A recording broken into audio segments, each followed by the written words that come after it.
Gordon, thanks for taking the time out of your evening to join us to talk about the future of international institutions and the role that Korea and Australia can play in the future. I'm delighted to be here. It's good to reconnect. Thank you, Troy. For those of you watching, you should have Gordon's full bio in your email confirmation, but Gordon is the founding CEO of the Perth USAsia Centre at the University of Western Australia. He's one of Australia's leading authorities on the Indo-Pacific, with a particular specialization on Korea, having spent nearly 3 decades focused on the Korean Peninsula and Northeast Asia. As per usual in many of our conversation series, we'll be setting aside some time at the end for the audience to ask questions. If you could just use the Q&A function in Zoom to let us know any questions you might have for Gordon. With that, Gordon, in contrast to the last major crisis, a little more than a decade ago, the Great Recession that we went through, we've seen a decline in international cooperation with COVID-19. Early in the crisis, countries in the EU placed restrictions on necessary medical exports to countries, even within the EU. Other countries have placed export restrictions on medical supplies as well. And in some cases, some countries have placed restrictions on the exports of food. The United States has said that it's potentially going to withdraw from the World Health Organization. From your perspective in Australia, how have the broader set of international institutions performed during this crisis? Well, I think this crisis has, rather than causing a further deterioration of those international institutions, has revealed their underlying weakness. And if you think about the decade between the global financial crisis in 2008, 2009, and where we are right now, really what is missing here is leadership, primarily United States leadership at the top of that, but also a much greater chasm between the United States and its principal geostrategic rival, China. And over the course of a decade, that really has served to undermine almost each and every one of these institutions that we're thinking about and referring to. If you think back to the global financial crisis, again, despite the fact that the United States itself was hit hard, it was very proactive in leading the resistance to some of the things that we've been seeing in the last couple of days. It led the resistance to protectionism, to raising borders. And in the most recent scenario, to be honest, the United States has been one of the most egregious offenders at making sure that it took care of its own interests first in terms of gaining both health materials, et cetera. And they haven't been the voice for the institutions like the World Trade Organization. As you might imagine, this comes as a great concern to Australia. Australia, probably more than any other US ally, is a full-throated defender of multilateralism and international institutions. And that goes to the core of what Australia is. Australia is a country that is far from its historical base in the United Kingdom, has relied since World War II on a close alliance relationship with the United States for its national security. But underneath all of that, its primary strategy has been to support something they call the rules-based order, what the US would refer to as the post-World War II liberal international order. But for Australians, this is not just a vague concept. It really is a national strategy. So multilateralism, regional organizations, the rule of law, making sure that might does not make right.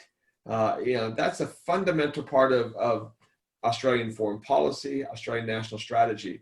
And so to see what we've seen in the wake of COVID-19, the further deterioration of that is a deep concern, which is why you will have seen a real divergence between Australia and the United States, despite the fact that they're very close treaty allies, on the World Trade Organization, on the World Health Organization, on the Trans-Pacific Partnership. And so what you're seeing is a clear divergence based on a reversal of what has been the traditional US role. Yeah, and I'd like to sort of dig a little deeper into this. I think one of the paradoxes that we see in the situation, not just in contrast to the Great Recession, but to much of the post, World War II period, is that one of the lessons out of all of those, decades was that solving transnational problems was both in the interest of the United States and benefited the United States. And so in this idea that, the way the US has approached COVID-19, that we can take and best protect the US by not cooperating almost seems paradoxical to the learned lessons of, the past. And, we see this, in terms of, medical supplies, medical information, by, cutting things off. It seems as though we're actually making it more difficult on ourselves to solve this rather than actually helping to ease the process. I think the average Aussie, and I would include myself in those numbers right now, remains bewildered by the U.S. actions.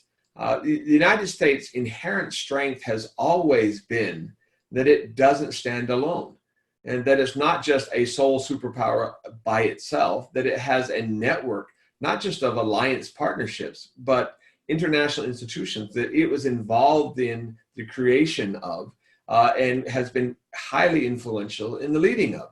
And so for the United States to, again, to one by one, denigrate, diminish, withdraw from those institutions, it makes no sense. The U.S. is fundamentally throwing away its inherent advantages in what really is a contest in the global stage. But again, that's what the United States has done.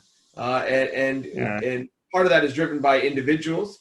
Part of that is a long-standing approach, I think, from one particular side of American politics. But it is a concern here in Australia and I think elsewhere in the region. And I think, when you look about how you solve this and you look at sort of the approach to the WHO, and I talked about this in an earlier conversation we did with Tammy Overby. If you look at the situation, one of the industries that's been hit hardest is, the airline industry. The question of who can fly, is it safe, and where can you travel to? And to ease the challenges for businesses, you'd think you would want one international standard that sort of laid out when it was safe for countries to open, how they'd reopen, what the process would be, rather than sort of the patchwork ad hoc system we have to where now, Americans are actually locked out of a lot of countries, and that makes it difficult for the US industry. But, the way you do that would be the WHO, but that's the institute that we have gone after the most. And I'm not saying the WHO has handled this crisis, in a stellar fashion, but rather than being productive in, multilaterally, we have actually hurt ourselves, it seems like. That's right. You're spot on. And what you've described in a microcosm really is the fundamental rationale behind globalization as a whole, right? That things are done much more efficiently if we can have common standards, common approaches to these, and common information, common understandings in terms of that process. Now, I won't claim that Australia has figured it out. Obviously, Australia has had a far different experience with the COVID-19 virus than the United States has. But even here, we're in a bubble within a bubble. I'm in the state of Western Australia, which remains closed off from the rest of Australia, just because obviously there's ongoing concerns. And so your reference to travel is very important. We haven't quite figured it out yet, how we're going to enable travel between, Western Australia and South Australia, Western Australia and Queensland, particularly with a recent, although compared to the United States, minuscule outbreak in the state of Victoria. But you're absolutely correct. When you're talking about, something arcane in trade like rules of origin certificates, or, the standardization or the containerization of trade, the broader process of globalization has required that common understanding, common rules, transparency in that process. And right now we are suffering because of the lack thereof. Although, again, going back to your first question, it isn't nearly as bad as people feared. In the early days of the crisis, it looked like things might fall apart completely. And we haven't seen that yet, and I'm hopeful that it will not. Well, on that hopeful note, I'd like to maybe turn a little bit more specifically to the future of institutions and Australia's role. Despite not being a great power or a superpower like the United States, Australia has actually played an important role in institution building in the past, be it either through things such as the creation of APEC or the Cairns Group. More recently, Australia worked with Japan to sort of keep the TPP alive and actually get it over the hump. As we sort of look to the future, if the US does end up playing a lesser role internationally in the development or maintenance of institutions, and there's this reluctance, I think, still perhaps for China to at least take on that role, what role could you see Australia playing in reforming or creating new institutions? Well, this is a dynamic that's not limited to Australia. Over the last decade, you have seen most other countries in the world concerned about the rising influence of China, particularly as it has proved to be more maligned than not. And in recent years, particularly over the last 4 years, a real spike in concern about the reliability of the United States, or even further concerns about the potential decline of the United States as a global rule maker or a norm maker, an institution builder. And in that context, you've seen Japan, you've seen India, you've seen the EU as a whole, Germany individually, the UK, France. All of them are looking for partners. They're all looking for friends because we're in an era of uncertainty.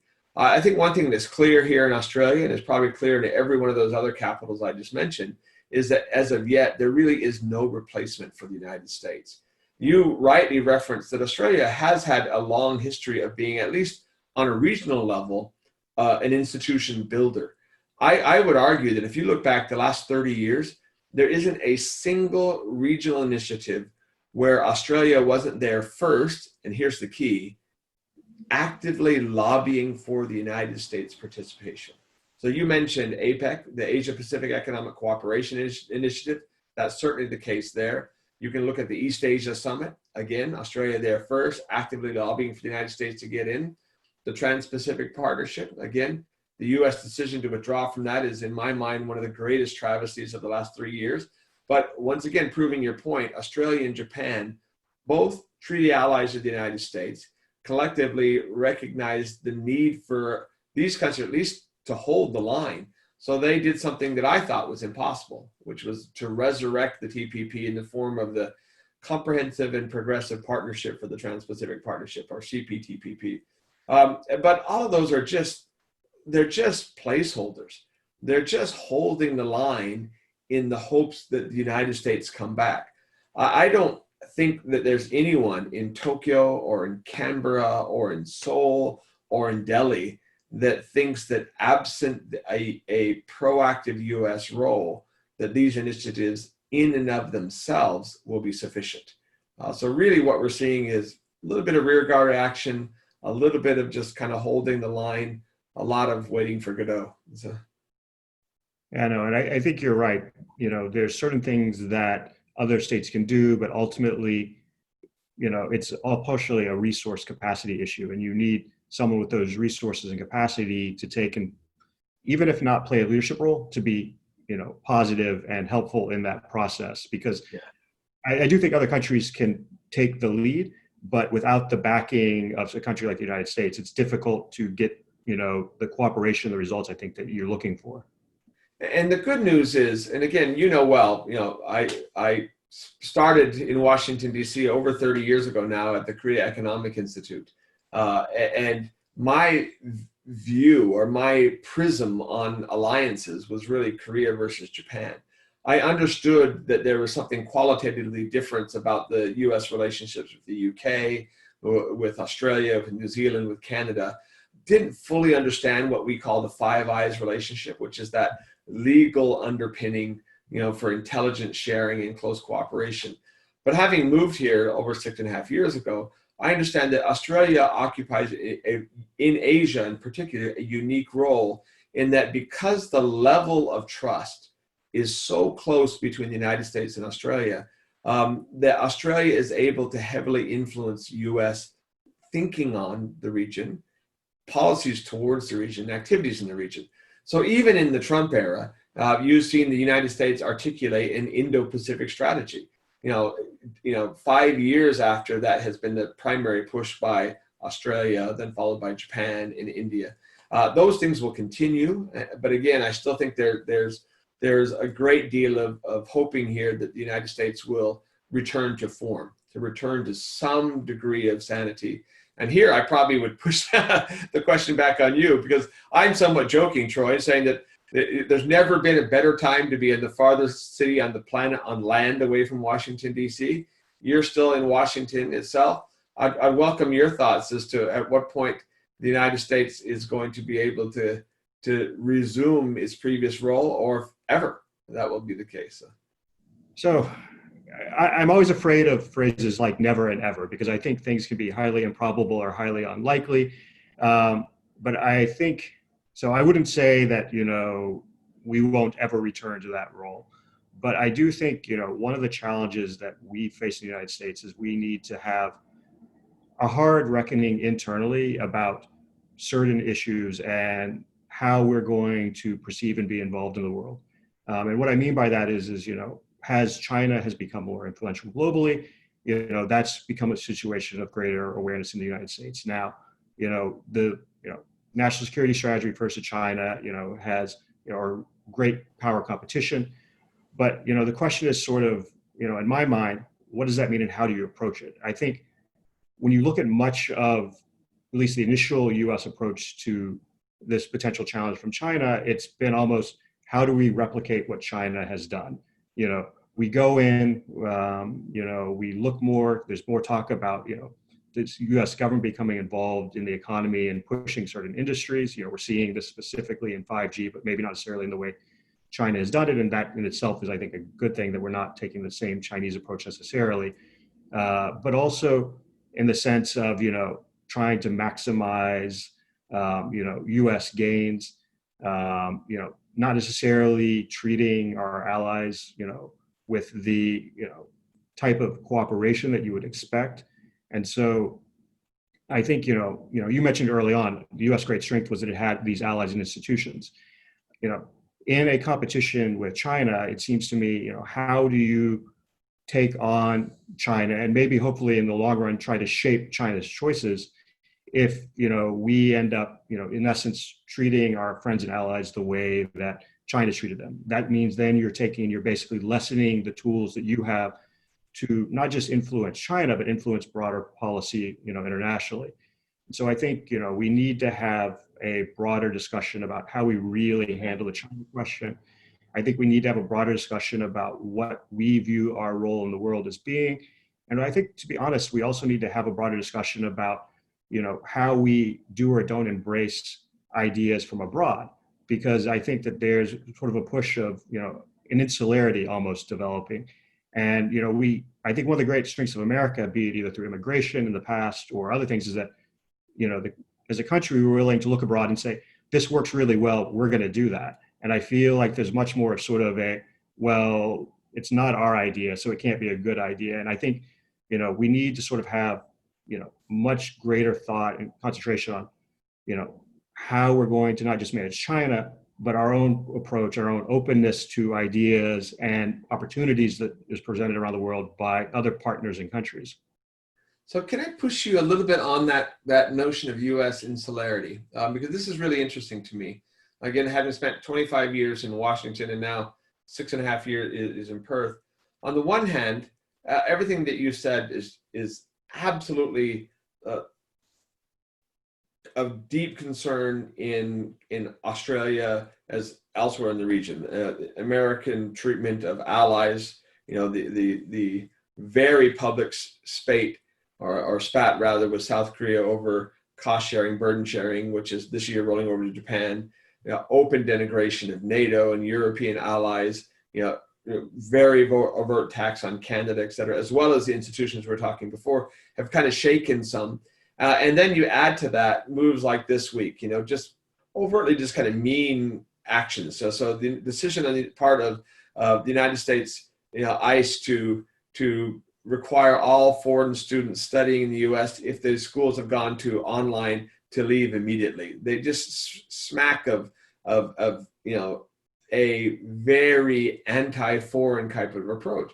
And yet, if I'm optimistic, and this is what I've been trying to tell my Australian colleagues, is that if you look underneath that's certainly representative of this current administration, but not where the United States is. Last week, I saw a remarkable poll that came out from Gallup that said for the first time in history, more Americans said we need more immigration than that said we need less immigration, 34 to 28%. Never happened before ever, right? So even in this current environment, even in this of all this, more Americans, say we need more immigration. Chicago Council on Global Affairs over the last 4 years has tracked a steady increase in American support for free trade, including those core questions about It benefits me, my communities, my country more broadly. The International Republican Institute showed that in the midst of Trump's attacks, on NATO, historic high levels of support for NATO. And so I'm just kind of hoping, and again, this may be a little bit Pollyannish, that the underlying body politic in America, basically says, we're not the bad guys. We're not the racists. We're not the anti-foreigners, and so that is building a potential, depending on the outcome of the election in November, for kind of a snapback. Now, I temper that optimism with my fear that while the U.S. may be more willing, it will certainly be less capable, just given the budgetary calamity which is being brought about by the economic consequences of the COVID-19 virus. But as you see, I'm wrestling with it, but you see it up close. Yeah, and I mean, one of the polls that struck me recently, Yahoo and YouGov did a poll where they asked Americans, do you view the United States as a shining city upon a hill? Reagan's idea that we are a model for others to emulate. And well, they asked basically the question in two phases. One, did you think it was correct when Reagan said it? And two, do you think it's correct now? And I think 52%, if I remember, thought it was when Reagan said it. So a majority of Americans looking back did think that in the past we were an example for other countries. But today, 62% of Americans think we're not. And I think, a lot of the trends, on trade and other things that you talked about, I've seen it in Pew polling as well, are heading in a positive direction. But we have right now, I think, this challenge politically to where there is a hardening of positions. And, one of the things that I think is interesting about the last few years is that, Donald Trump in his first campaign was able to identify and tap into a lot of long-term stresses that, a lot of Americans in terms of their jobs and other things had been built into. But if the Republican Party at the time he came was sort of out of touch perhaps with its base, if you will, it seems as though in a lot of ways, the current administration is increasingly out of touch with the United States. Mm-hmm. And so how we reconcile like a situation to where, in the past, politicians tried to do, in essence, be complained about what polled well. Now politicians seem to be, and excuse me, I've got a fire truck going by right now,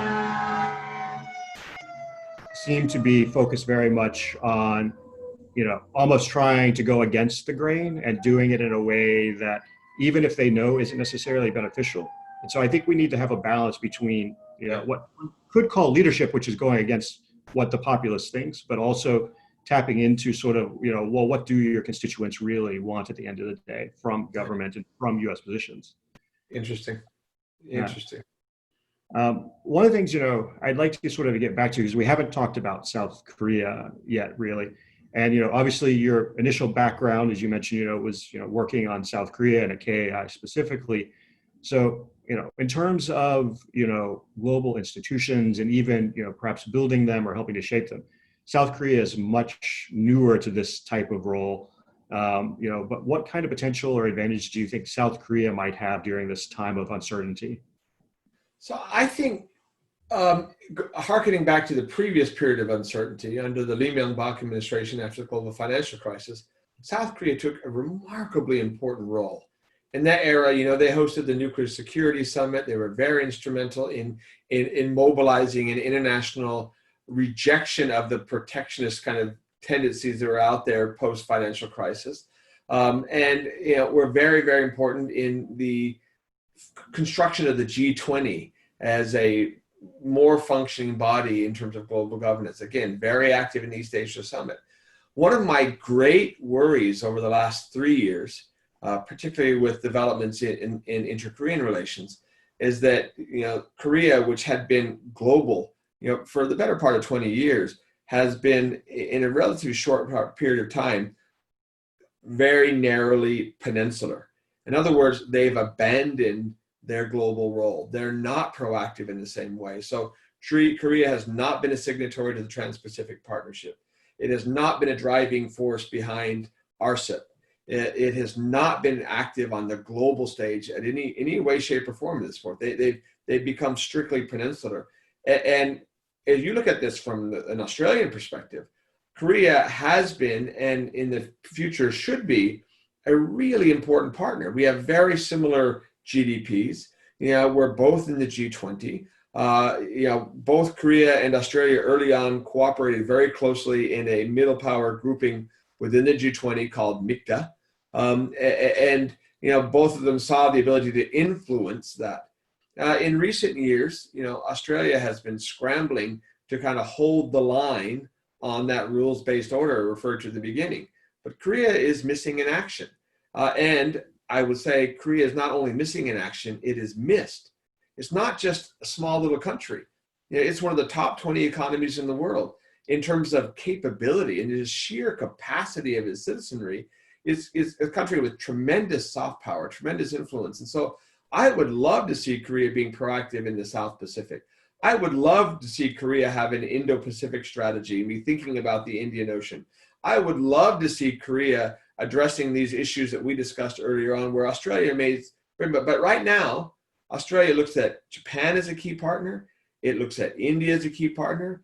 It increasingly welcomes back France and Great Britain into this region. It looks at Germany in that light. But Korea is just not playing the way it could. And so I fear that Korea is not living up to its potential.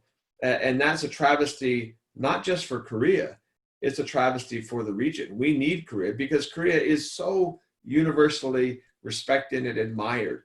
But the fact that they're not playing right now is their loss and our loss as well. Oh, I think you're right. The Korea's a lot of potential. I think there is a little bit of shift that we're seeing with COVID-19 and how they're handling some of the healthcare issues. And they've reached out to countries. They've done a lot in terms of donations of test kits and other medical supplies to sort of some of the poorer countries.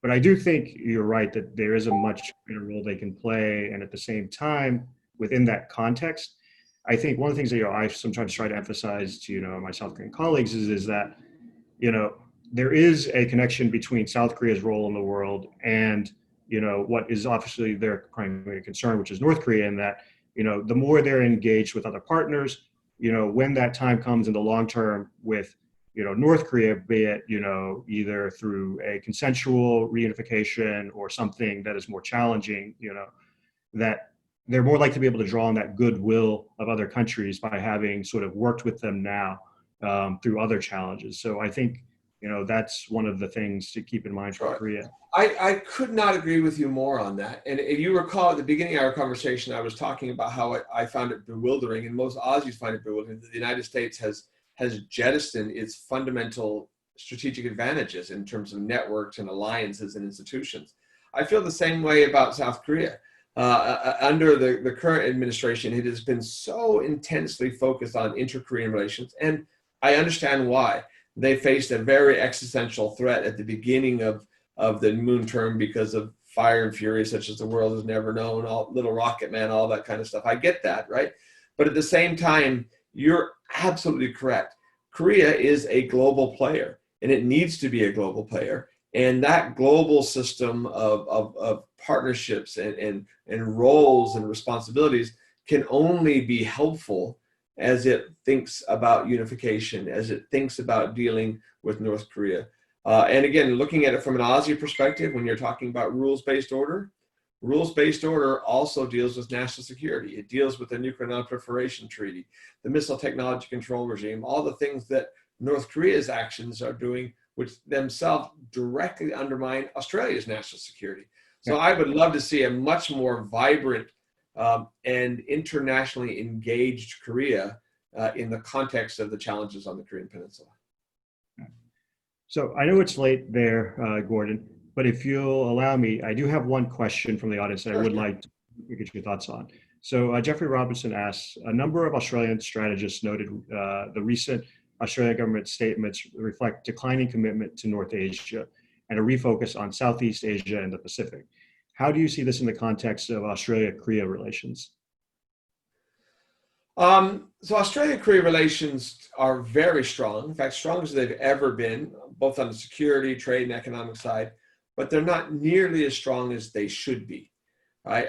What Jeffrey is referring to is a new strategic defense update that was released just last week, as well as some force posture review that has come out in that thing, which indicates, not surprisingly, that our primary area of influence and capability is going to be in Southeast Asia, in the Pacific, where we traditionally have had a lot of influence, and then increasingly, I'm sitting here in Perth looking at the Indian Ocean, in the Indian Ocean rim. The ability of Australia in the security realm to project force up into Northeast Asia is extremely limited.